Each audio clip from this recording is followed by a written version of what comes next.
Hello and good afternoon to all of you, Facebook and YouTube family. This is Pastor Combs from the First Refuge Progressive Baptist Church, located right here in the beautiful city of Camden in the Parkside section. I'm here with my newly found good friend, Ra Ra, who is well known in our community, and we're here to talk about uh, issues that our black community finds ourselves in terms of race relations, in terms of policing, and in terms of what our response as a Camden community is going to be and what it looks like. And so, like all of you, we are all deeply concerned and bewildered at the heinous murder of George Floyd at the hands or at the knee of the Minneapolis police officer who has recently been charged with murder 3. Some of you may know, and some of you may not know, that there's information going around our city for a peaceful protest that will take place tomorrow at 1 o'clock. And I'm going to have Brother Ra talk about that peaceful protest march that's going to happen, what it is and what it is not. So, Ra, tell us what it is and what it is not. Hello. You can call me Roisin. That's my real name. Roisin, I'm sorry. But it's supposed to be a peaceful march, not no getting negative, no looting. That's what people would want it for the younger generation. That's what they're doing out in different states, Minneapolis and New York and stuff. But we're going to do a peaceful march and like tell them do something different and work with the police department. I don't know all police are good. Some are corrupt, some are good for the community, but it's time we like not say like fight back, but like fight back with our words and let our voices be heard. So, it is true that not all police departments are racially, not all police officers, rather, have racial biases towards offenders, those they apprehend and are become in their custody.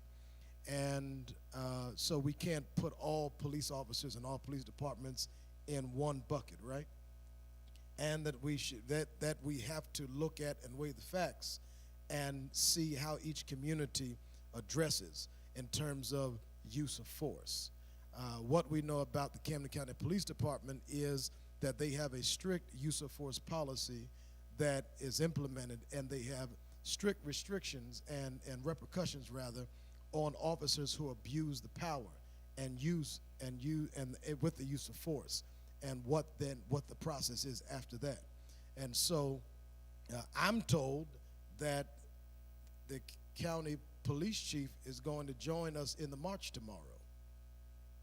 And so we're excited about that, and we want everybody to be a part of it, but we want the message to be, and let the message be understood that there is no riots that will happen, no insurrections, and there will be no looting, because this is a peaceful march that is to advocate solidarity, that is to advocate unity, and we as a black community and as people coming together. Would you agree? Yes.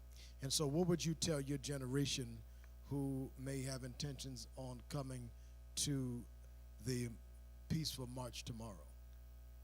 Well, if you give negativity, you'll get negativity back. It's supposed to be like peaceful. So if you go there on the intentions to be negative, you're going to get a negative result. But if you go there to be peaceful, you'll get a peaceful result. So let me ask you a question. How did it make you feel to see that video? Upset. And the youth in your generation, how are they feeling right now, and what is their response? They feeling itchy because they want to fight back with violence because we've been quiet for so long. So we want violence. It's like fighting fire with fire. Basically, that's what we want. But it can't be like that. But then people would say they've been doing it for years. So why every time we want to do something back to them people, it's wrong because we're in the wrong because we're trying to do something different. But if we fight back how they fight us, gonna just say, "Oh, we're wrong, just as wrong as them." And so I think we all share a common thread. And the common thread is that we believe in equality for all. We believe in justice, and it should be just and fair, and that everyone deserves due process.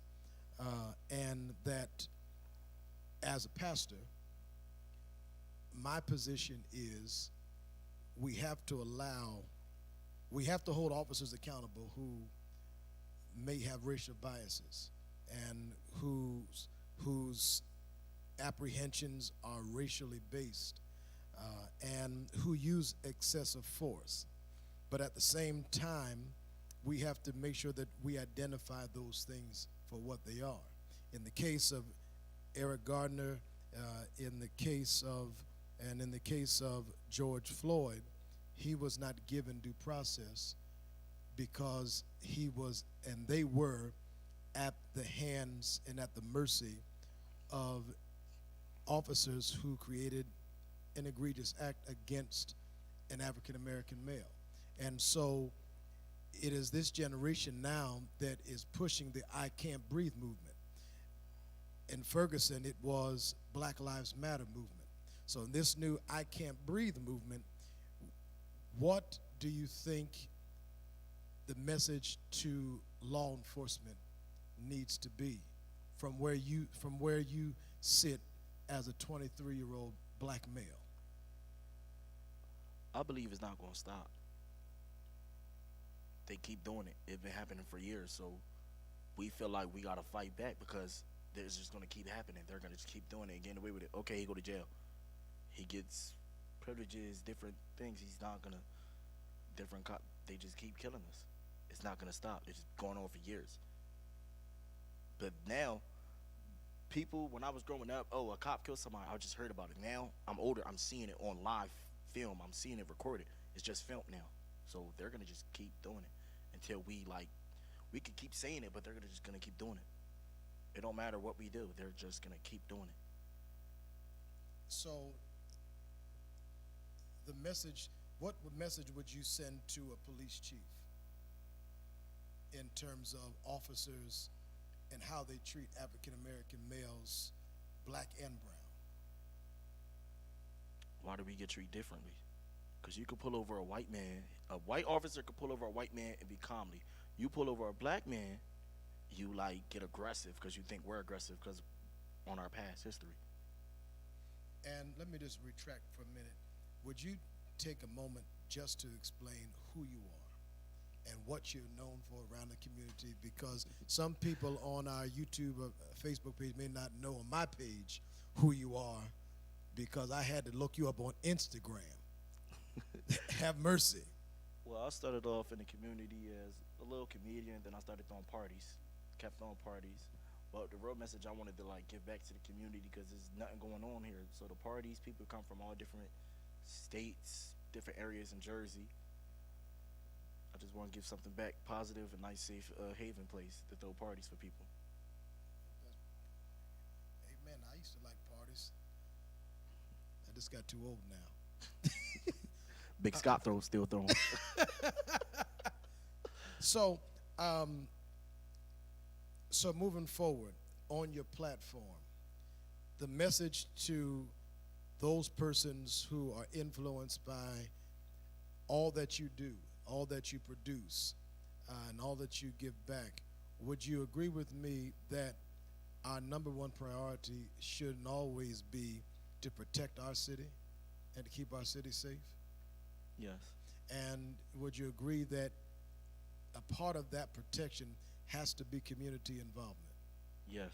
And that we as a people have to protect our own community and ensure that we deal with the issues on our side as well as law enforcement dealing with the issues on the legal side. Yes. Because, and give me your thoughts on this. And I'm going to play devil's advocate for a minute. So, on one side, the argument is we're treated different by police. We're harassed by police. The police are constantly pointing us out. They're constantly trying to find stuff to pin on us. They're constantly harassing us. But the other side of the argument is that in the black community, there are no blacks that protest against drug sets, against prostitution. What would you say in response to that type of argument? That when there's a murder, this community doesn't help the police in solving murders that happen or crimes that happen, and that the African American community is silent when a crime occurs in terms of protecting the community. So how can we as African Americans, from your position and your generation, be more proactive in protecting the community if we are not willing? It's one thing to protest against police and their brutality against us, but how about protesting against our own people who are doing some of the same things but in different ways? They're not gonna help out. It's like a street code thing. It's like you don't say nothing, nothing won't happen to you. Some drug dealers, they give back to the community what they do. They have certain little public events, give back to the community, try to change it. But then it's just other people that just don't care and just want to get money and just ruin other people's lives. But there's some people out here that really got a genuine heart that will give back to the city. Everybody don't got a kind heart, so it's hard to like explain that, because if someone got killed up at the street, everybody on that block want to know who killed them. But somebody across town wouldn't care. And so they don't go to the authorities with information that they may have in solving the crime. They won't. So it's a street thing. How can we as a pastor in the faith community, and you as a brother in the community that have a great platform, you've got over 30,000 followers on Instagram, something like that? 22.4. 22 point what? 4. 22.4. How about your Facebook? How many? I got 4 Facebooks with 5,000 friends. About 5,000 friends. How can we come together to change the message and to impact this up and coming generation that look to people like you as a role model or as somebody that they may want to be, where they want to be able to impact people's lives and entertain people, but at the same time sending that message of we need to make sure that we're protecting our own people, and we've got to make sure our own people are not violating our own people. How can we get that message out together? Well, our generation, like, it's a couple people in the city. It's called like support black businesses, keep everything in the city. So it's gonna be kind of hard. We've been trying since this COVID-19 has been less murders and less stuff going on in the city. In our generation, we've been calmer. Nobody's going out at each other and all that. It's still stuff that goes on, but we're trying to like stop all the stuff, because all the stuff that goes on happens on the media. So how would you rate the Camden County Police Department in terms of their relationship with the community? Which generation? With this present generation. I'll pass. So,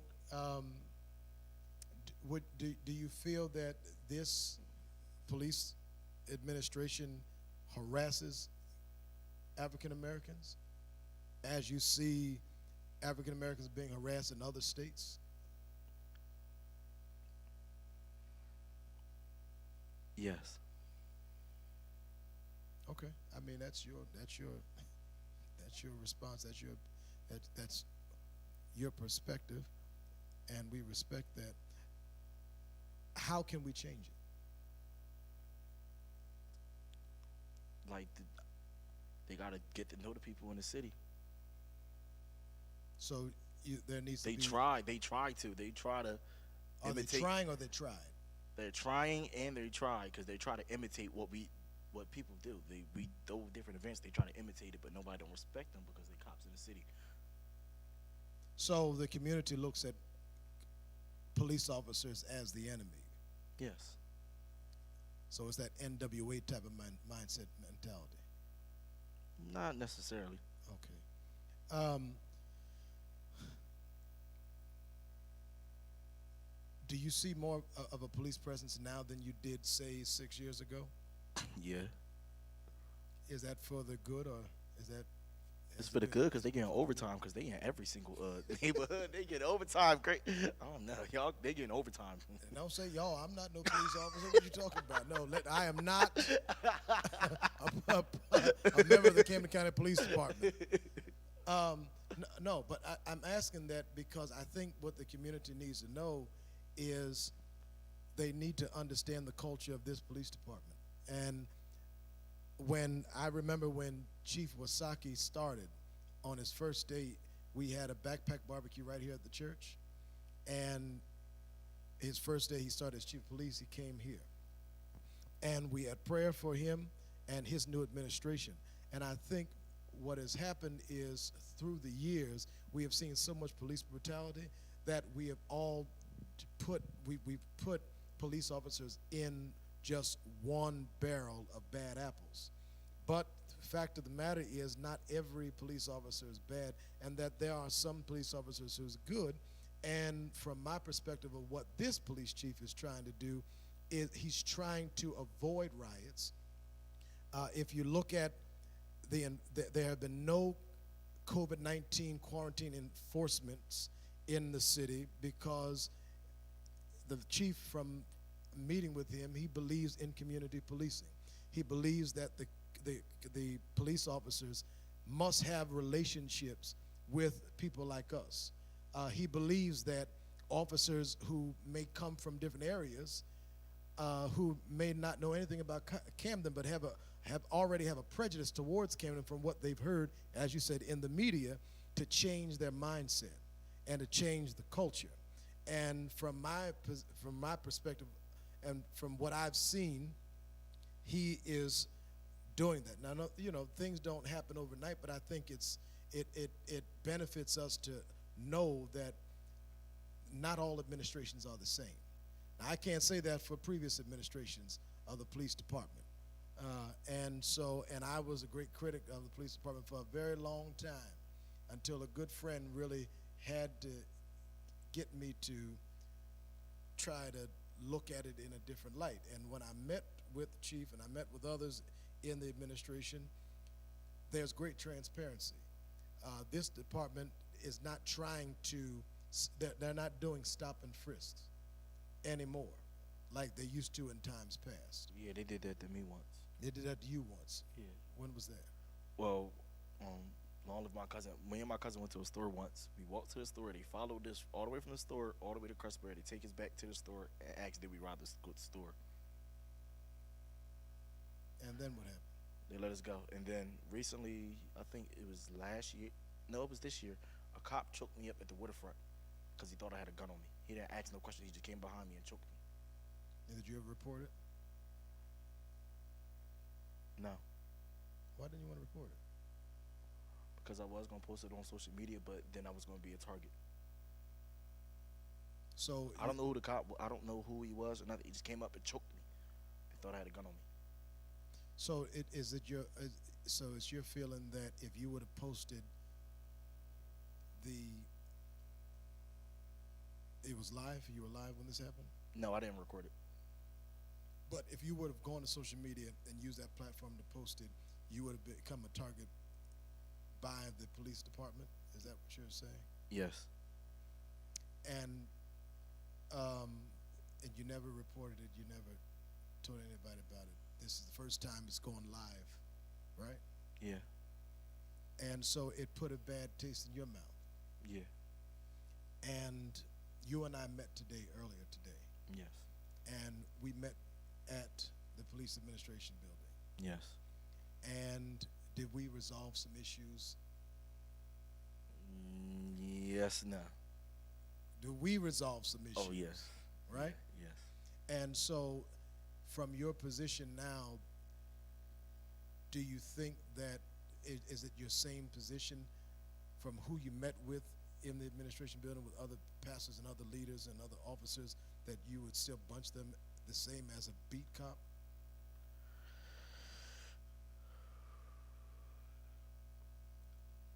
I gotta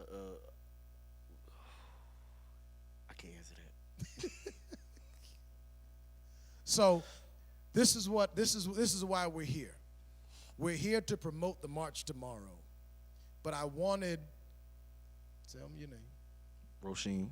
Roisin. And oh yeah, about the lady Pressy Chicks, I forgot her real name, but Pressy Chicks is her hair salon business. Yeah, we're meeting at Prissy Chicks on Mount Ephraim Avenue, Thurman and Mount Ephraim Avenue tomorrow at 1:00 p.m. And we'll lead a march to the police administration building. This brother will have his equipment ready, and we're going to have speakers because we stand in solidarity with Minneapolis, Minnesota, and the family of George Floyd, because no mother, no father, no sister, no brother, no child, son or daughter should ever have the lives of their father taken at the hands of a police officer who enjoyed, from my opinion, from what I've seen from the video, who enjoyed killing that man. That was murder, point blank. And so we want everyone who's coming tomorrow to know that this is a peaceful march. This is not a protest, right? Right. This is not a time to loot or riot, right? Right. And so that's the message that we want to get out there, that we are here to protect our city, but at the same time exercise our right to protest and exercise our right to march. Because, as Dr. King said time and time again,